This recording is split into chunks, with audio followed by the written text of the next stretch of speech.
Hello guys, आप लोग कैसे हैं। आप लोगों की पढ़ाई कैसे चल रही है। अभी तक हम लोगों ने क्लास 9th का जो है इसकी केमिस्ट्री और बायो कंप्लीट कर लिए हैं। अब फिजिक्स है उसको स्टार्ट कर रहे हैं। जो यूनिट 7 में कौन सा यूनिट है, मोशन यानी कि गति है। अपने को अभी क्या क्या इसमें पढ़ना है। यूनिट 7 में मोशन है। यूनिट 8 में जो है force and law of motion है। फिर यूनिट 9 में क्या है, ग्रेविटेशन है। यूनिट 10 में क्या है, वर्क एंड एनर्जी है। फिर यूनिट 11 में साउंड है। यूनिट 12 में इम्प्रूवमेंट इन फूड रिसोर्स है। यानी कि इतना अभी अपने को पढ़ना है। तो अभी क्या स्टार्ट कर रहे हैं, अपन मोशन स्टार्ट कर रहे हैं। तो गाइस सबसे पहले अपन थ्योरी पढ़ेंगे, उसके बाद जो है तो क्वेश्चन आंसर बताऊंगी और जो इसमें सवाल हैं सभी सॉल्व करवाऊंगी सब अलग से। जो कुछ समझ में नहीं आएगा गाइस बताइएगा। सबसे पहले आप लोग थ्योरी ज़रूर पढ़िए, और अगर थ्योरी पढ़ेंगे तो आपको प्रॉब्लम नहीं होगी। चलिए स्टार्ट करते हैं। मोशन। दैनिक जीवन में हम कुछ वस्तुओं को विरामावस्था में तथा कुछ वस्तुओं को गतिमान अवस्था में देखते हैं। पक्षी उड़ते हैं, मछलियाँ तैरती हैं, रक्त का प्रवाह शिराओं और धमनियों में होता है तथा मोटर गाड़ियाँ चलती हैं। परमाणु, अणु, ग्रह, तारे और आकाशगंगाएं सभी गतिमान हैं। हम प्रायः यह समझते हैं कि कोई वस्तु गति में तभी है जब हम समय के साथ अपनी स्थिति को परिवर्तन करते हैं। तथापि ऐसी कई अवस्थाएं हैं जिनमें गति के अस्तित्व के प्रत्यक्ष साक्ष्य हैं। उदाहरण के लिए हम हवा की गति का अनुमान धूल कणों के उड़ने व पेड़ों की शाखाओं और पत्तियों के हिलने डुलने से लगाते हैं। सूर्योदय, सूर्यास्त एवं मौसम परिवर्तन की परिघटनाओं के क्या कारण हैं? क्या यह पृथ्वी की गति के कारण है? यदि यह सही है तो हम पृथ्वी की गति का अनुमान प्रत्यक्ष रूप से क्यों नहीं लगा पाते हैं। मोशन यानी गति करना है। यानी कि अगर गति होगी यानी कि अपने एक स्थान से दूसरे स्थान में चेंज होगा उसमें, तो ही वो गति है। अगर उसमें चेंज नहीं होगा तो गति नहीं है, ऐसा साइंस कहता है। किसी व्यक्ति के लिए एक वस्तु गतिशील प्रतीत हो सकती है जबकि दूसरे के लिए स्थिर। गति कर रही बस के यात्रियों के लिए सड़क के किनारे लगे पेड़ पौधे पीछे की ओर गतिमान प्रतीत होते हैं। जैसे हम लोग बस में जब बैठते हैं तो ऐसे लगता है सभी पेड़ पौधे चल रहे हैं जबकि चल हम लोग रहे हैं। जबकि सड़क के किनारे खड़ा एक व्यक्ति बस के साथ यात्रियों को भी गति करते हुए पाता है। जबकि हम लोग जैसे बस का वेट कर रहे हैं कहीं जाने के लिए तो ऐसे लगता है ना कि बस जा रही है और हम यहीं पर स्थिर हैं। यद्यपि बस के अंदर बैठा हुआ एक यात्री अपने साथी यात्रियों को विरामावस्था में पाता है, क्योंकि जब अगर उसी में बैठे हुए हैं तो अपन बस तो चल रही है किंतु हम लोग किस में है, विरामावस्था में है। ये अवलोकन क्या संकेत करते हैं? यानी कि जो अपन ये सब देखते हैं कि पेड़ हिल रहे हैं, हवा चल रही है, धूल उड़ रही है, पेड़ पौधे चल रहे हैं, तो इनका सबका क्या संकेत है, क्या मतलब है? इन सबको देखकर हम लोग क्या इससे इन्फॉर्मेशन निकालते हैं, ये है। बहुत सी गतियाँ जटिल होती हैं। कुछ वस्तुएं सीधी रेखा में तो कुछ वस्तुएं वृत्तीय पथ पर गतिमान करती हैं।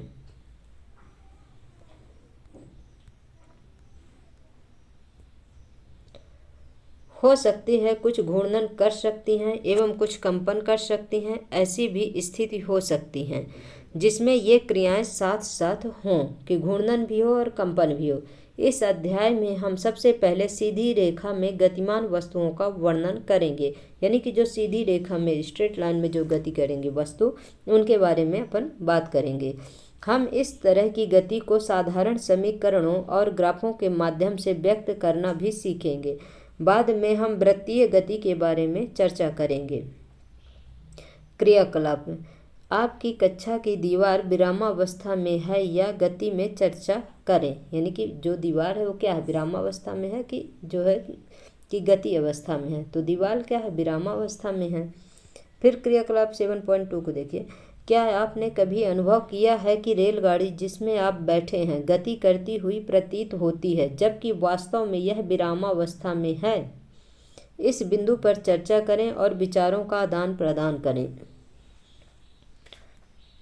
सोचें एवं करें। हम कभी कभी अपने आसपास की वस्तुओं की गति के कारण खतरे में घिर जाते हैं, विशेषतः यदि वह गति अनिश्चित व अनियंत्रित हो, जैसे बाढ़ वाली नदी, तूफान या सुनामी में देखा गया है। दूसरी ओर नियंत्रित गति मानव की सेवा में सहायक हो सकती हैं, जैसे पानी के द्वारा विद्युत उत्पादन। क्या आप महसूस करते हैं कि कुछ वस्तुओं की अनियमित गति का अध्ययन करना तथा उन्हें नियंत्रित करने के विषय में जानना आवश्यक है? 7.1 में देखिए, गति का वर्णन, मतलब किस प्रकार से अपन गति को वर्णन कर सकते हैं, बता सकते हैं कि हाँ गति हो रही है कि नहीं।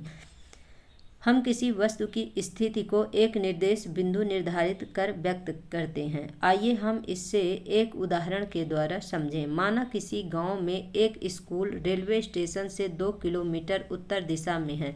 हमने स्कूल की स्थिति को रेलवे स्टेशन के सापेक्ष निर्धारित किया है। इस उदाहरण में रेलवे स्टेशन निर्देश बिंदु है, यानी कि हम बता सकते हैं निर्देश बिंदु क्या है, जो रेलवे स्टेशन है वो निर्देश बिंदु है, मतलब वो मेन पॉइंट है, वहाँ से बता सकते हैं कि उत्तर दिशा में 2 किलोमीटर दूर में स्कूल है।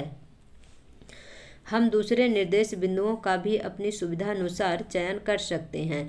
इसीलिए किसी वस्तु की स्थिति को बताने के लिए हमें एक निर्देश बिंदु की आवश्यकता होती है। यानी कि अपन जब तक कोई निर्देश बिंदु नहीं है तो क्या बताएंगे कि हम कहाँ जा रहे हैं और कहाँ से कहाँ जा रहे हैं, कैसे बताएंगे? उसके लिए एक निर्देश बिंदु यानी कि फिक्स पॉइंट होना चाहिए ना, कि यहाँ पर ये है। और जैसे अपन कोई एड्रेस बताते हैं तो नियरेस्ट बताते हैं कि इसके साइड में ये है, होती हैं, जिसे मूल बिंदु कहा जाता है। अब 7.11 में देखिए, सरल रेखीय गति। गति का सबसे साधारण प्रकार सरल रेखीय गति है। हमें सबसे पहले एक उदाहरण के द्वारा इसे व्यक्त करना सीखना होगा। माना कोई वस्तु सरल रेखीय पथी पर गतिमान है। वस्तु अपनी गति बिंदु ओ से प्रारंभ करती है, जिसे निर्देश बिंदु माना जा सकता है। माना कि भिन्न भिन्न क्षणों में ए, बी और सी वस्तु की स्थितियों को प्रदर्शित करते हैं। पहले यह सी और बी से गुजरती है तथा ए पर पहुंचती है। इसके पश्चात यह उसी पथ पर लौटती है और बी से गुजरते हुए सी तक पहुंचती है। वस्तु द्वारा तय की गई कुल दूरी ओ ए प्लस ए सी, मतलब ओ से गति स्टार्ट करती हैं तो ओ से ए तक गए, फिर ए से बी गए, फिर बी से सी गए, अर्थात 60 किलोमीटर प्लस 35 किलोमीटर बराबर 95 किलोमीटर, यानी कि डिस्टेंस कितना हो गया, 95 हो गया। यह वस्तु के द्वारा तय की गई दूरी है। किसी वस्तु की दूरी को निर्धारित करने के लिए हमें केवल अंकीय मान की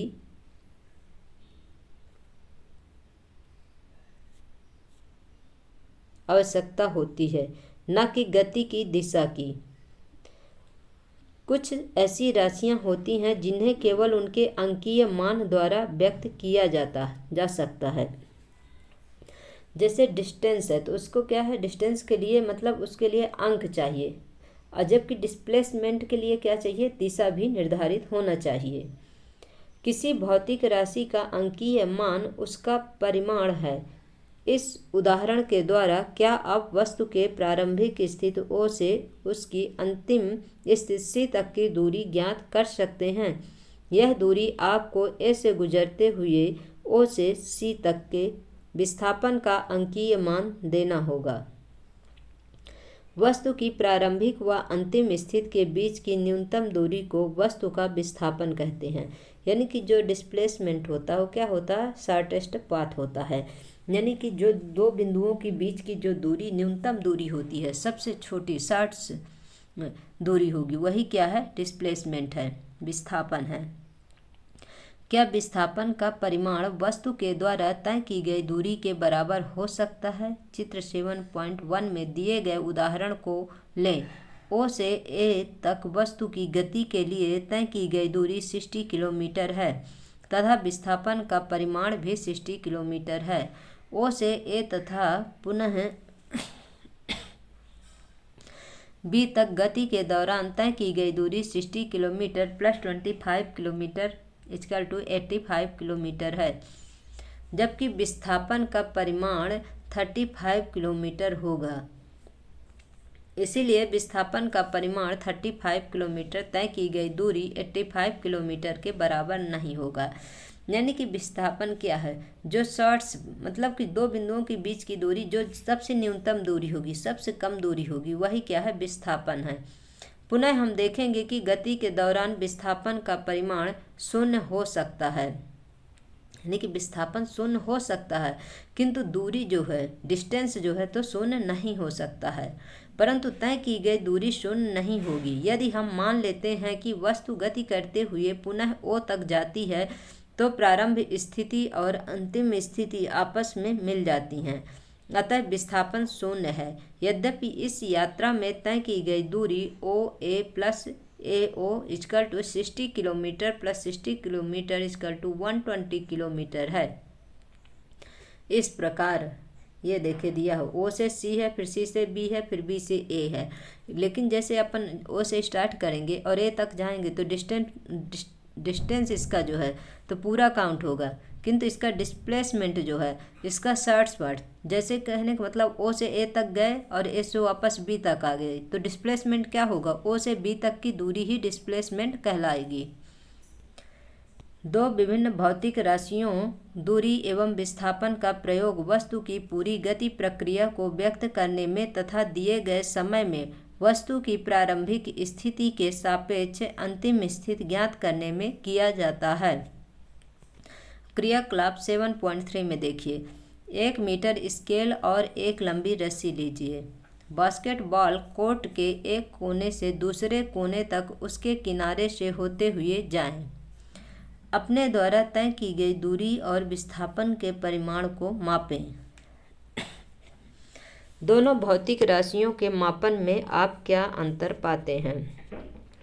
7.4 स्वचालित वाहनों में एक यंत्र लगा होता है जो उनके द्वारा तय की गई दूरी को प्रदर्शित करता है।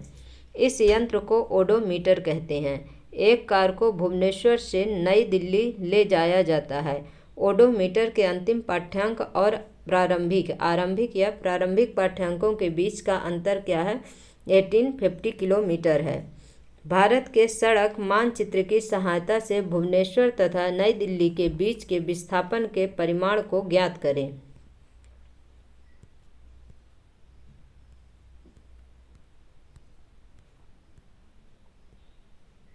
सेवन 7.12 में एक समान गति और असमान गति क्या होती है, इसको देखते हैं गाइस। माना कि एक वस्तु एक सीधी रेखा पर चल रही है। माना पहले एक सेकंड में यह 50 मीटर, दूसरे सेकंड में 50 मीटर, तीसरे सेकंड में 50 मीटर तथा चौथे सेकंड में 50 मीटर दूरी तय करती है। इस स्थिति में वस्तु प्रत्येक सेकंड में 50 मीटर की दूरी तय करती है। क्योंकि वस्तु समान समयांतराल में समान दूरी तय करती है तो उसकी गति को एक समान गति कहते हैं। यानी कि सेम टाइम में सेम डिस्टेंस अगर होता है तो उसे क्या कहते हैं? एक समान गति कहते हैं। इस तरह के गति में समयांतराल छोटा होना चाहिए। हम दैनिक जीवन में कई बार देखते हैं कि वस्तुओं के द्वारा समान समयांतराल में असमान दूरी तय की जाती है। उदाहरण के लिए भीड़ वाली सड़क पर जा रही कार या पार्क में दौड़ रहा एक व्यक्ति में असमान गति के कुछ उदाहरण हैं। जैसे क्रियाकलाप 7.5 में देखिए, दो वस्तुओं ए तथा बी की गति से संबंधित आंकड़ों को सारणी 7.1 में दिया गया है। ध्यान से देखें और बताएं कि वस्तुओं की गति एक समान है या असमान है। यानी कि अगर सेम टाइम में सेम डिस्टेंस फॉलो करेंगे तो एक समान है, और टाइम सेम है और जो डिस्टेंस है अलग अलग होगा तो वो क्या है? असमान गति है। जैसे ये देखिए, समय दिया हुआ है, फिर वस्तु ए के द्वारा तय की गई दूरी मीटर में, फिर इसके बाद वस्तु बी के द्वारा तय की गई दूरी मीटर में।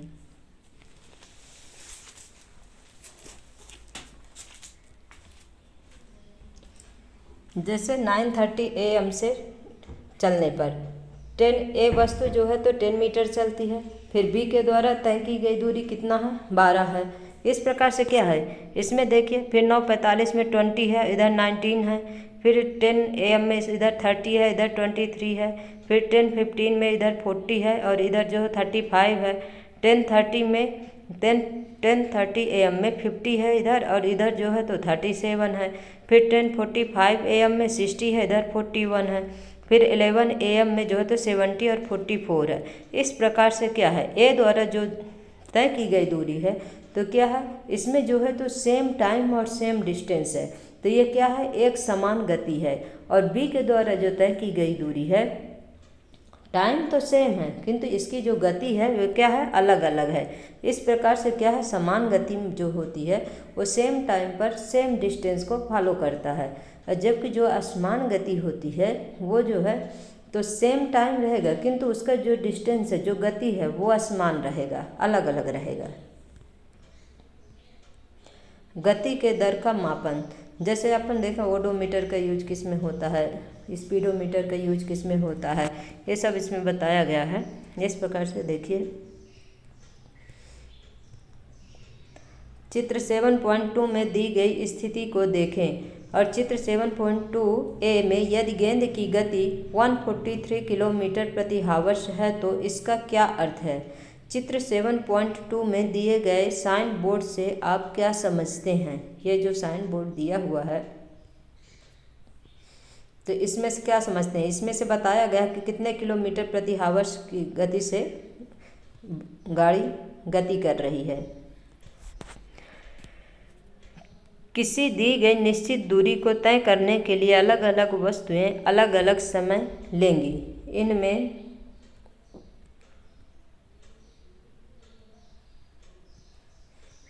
इनमें से कुछ तेज चलती हैं तो कुछ धीमे। वस्तुओं की गति करने की दर अलग अलग हो सकती है।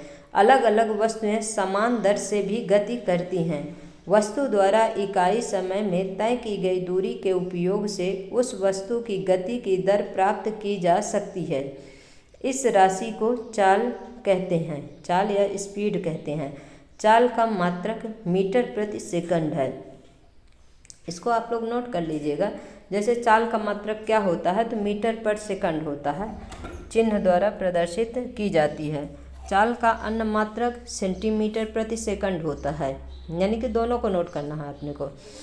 मीटर में जो है तो मीटर पर सेकंड होता है और इधर जो सेंटीमीटर में सेंटीमीटर पर सेकंड होता है, और किलोमीटर में किलोमीटर प्रति हावर्स सॉरी है।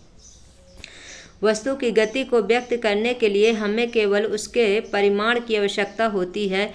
यह आवश्यक नहीं है कि वस्तु की गति नियत हो। अधिकतर अवस्थाओं में वस्तुएं असमान गति में होंगी, इसीलिए हम उन वस्तुओं की गति की दर को उनकी औसत चाल के रूप में व्यक्त करते हैं।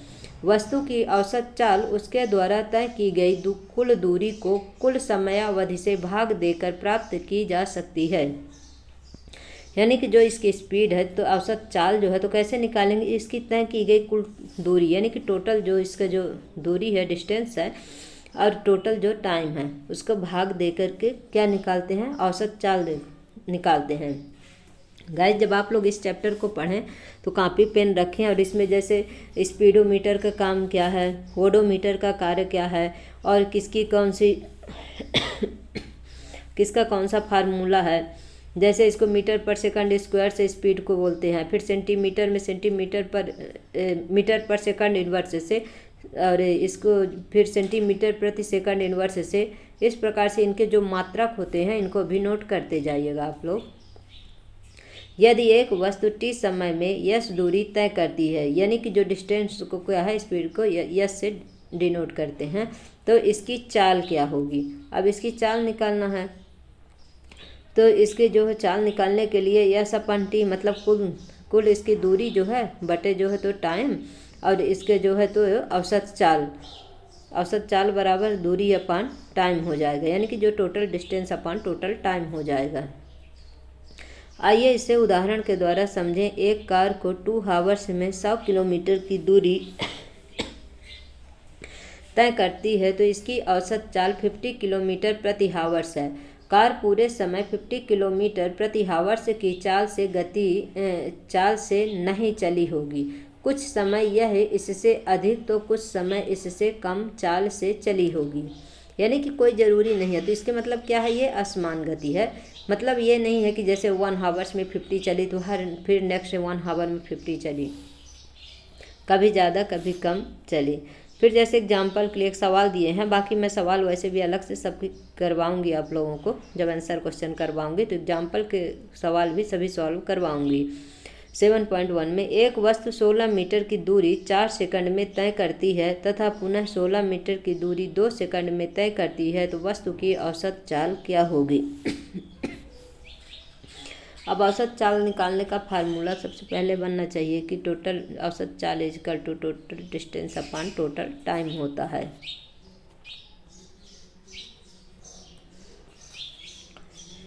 वस्तु के द्वारा तय की गई कुल दूरी कितना है, तो उधर सवाल में ही बताया कि 60 + 60 बराबर कितना 32 मीटर हो गया। फिर टाइम बताया है कि फर्स्ट 60 मीटर जो है तो 4 सेकंड में चलती है और सेकंड टाइम जो है तो 2 सेकंड में जो है तो 60 मीटर चलती है। इस प्रकार से टोटल टाइम कितना हो गया, 6 सेकंड हो गया। अब औसत चाल का फार्मूला है कि टोटल तय की गई कुल दूरी यानी कि total distance upon total time हो गया। तो टोटल डिस्टेंस कितना है 32 मीटर हो गया और लिया गया टाइम कितना हो गया 6 हो गया। अब 6 का इसमें भाग देंगे तो 5.33 मीटर पर सेकंड इसका जो है तो सॉल्यूशन आ जाएगा कि कितने मतलब कि 1 हावर्स में कितने किलोमीटर प्रति हावर से चली, तो 5.33 मीटर पर सेकंड चली। इसीलिए वस्तु की औसत चाल कितना हो गया 5.33 मीटर पर सेकंड है। फिर दिशा के साथ चाल यानी कि अब पहले तो एक सीधी चाल जो है तो बिना दिशा के सिर्फ स्ट्रेट लाइन में चल रही है, उसको दिशा से कोई लेना देना नहीं। पर अब जब ये दिशा के साथ में चलेगी तब ये क्या कहलाएगी और इसका मतलब किस प्रकार से कार्य करेगी। किसी वस्तु की गति की दर और भी अधिक व्यापक हो सकती है अगर हम उसकी चाल के साथ साथ दिशा को भी व्यक्त करें। वह राशि जो इन दोनों पक्षों को व्यक्त करती है उसे वेग कहा जाता है। यानी कि वेग किसे कहा जाता है, जिसके मतलब कि कहने का मतलब चाल के साथ साथ दिशा भी निर्धारित हो, वो क्या है, वेग है। अतः एक निश्चित दिशा में चाल को वेग कहते हैं। किसी वस्तु का वेग समान या असमान हो सकता है, यानी कि वेग जो है तो फिक्स नहीं है, ये समान या असमान दोनों प्रकार से हो सकता है कि सेम टाइम पर सेम स्पीड, फिर सेम टाइम पर मतलब कि अलग अलग डिस्टेंस। यह वस्तु की चाल गति की दिशा या दोनों के परिवर्तन के साथ परिवर्तित हो सकती है। जब एक वस्तु सीधी रेखा में बदलती हुई चाल के साथ गति कर रही है तो हम इसके गति की दर के परिमाण को औसत वेग के द्वारा व्यक्त कर सकते हैं। वहाँ पर क्या था, औसत चाल है, अब यहाँ पर क्या है, औसत वेग है, यानी कि इसकी वेलोसिटी की गणना करना है। इसकी गणना औसत चाल की गणना के समान ही होती है, यानी कि जिस प्रकार से औसत चाल अपन निकालते हैं उसी प्रकार से क्या निकालना है, औसत वेग भी निकालना है।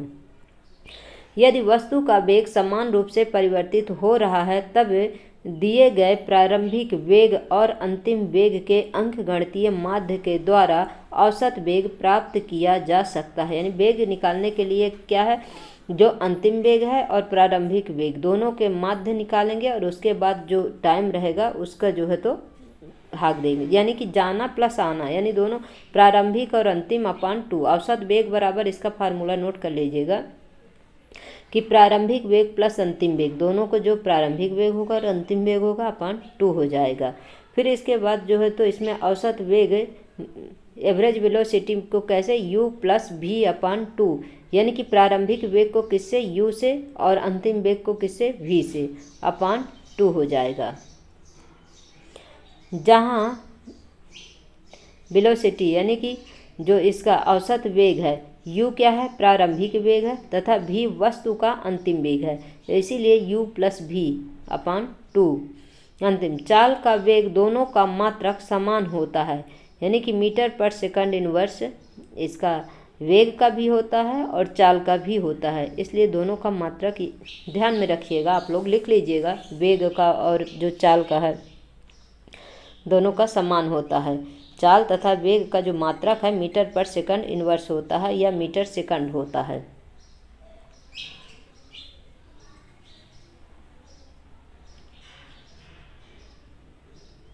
अब 7.6 में देखिए, अपने घर से बस स्टॉप या स्कूल जाने में लगे समय को मापिए। यदि आप मान लें कि आपके पैदल चलने की औसत चाल 4 किलोमीटर प्रति आवर्स है, तो अपने घर से बस स्टॉप या स्कूल की दूरी का आकलन कीजिए।